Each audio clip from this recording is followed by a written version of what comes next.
Actually, we are talking about a meat filler found in some ground beef, and it's very likely in your child's food at school. Today, the U.S. Department of Agriculture announced they are giving schools the choice to strike pink slime from their food.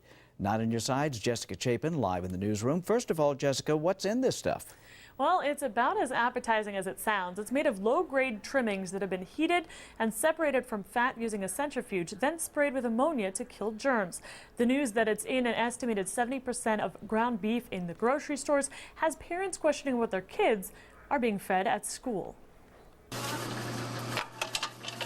Kent Kokler knows meat. He's been a butcher for 30 years, but had never heard about so-called pink slime until the customer asked about it last week. And what was your reaction? Why is that in the food?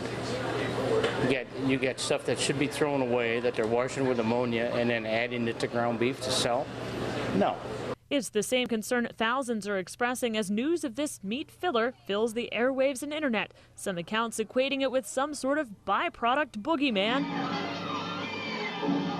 But perhaps most concerning is that it could be on your children's plate every day. That's just gross. That's just nasty. I wouldn't want my son eating that crap. I would prefer her not to have that in her food. But now the USDA is giving schools an opt-out choice. We went to Flowing Wells Superintendent Nick Clement to find out what they'll decide. Is Flowing Wells going to opt out? Well, I also had that conversation this morning after that news came out, and that we will, given that opportunity, we will opt out of that.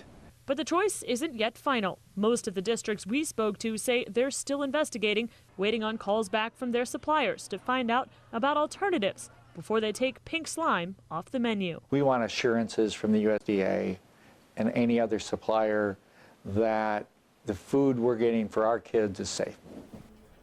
We did call the USDA to ask about the health concerns relating to the filler. We are still waiting for their answers. And if the schools opt out, when might we see the new beef in schools? Well, according to the USDA, it would start next fall because they have to fulfill existing contracts with suppliers.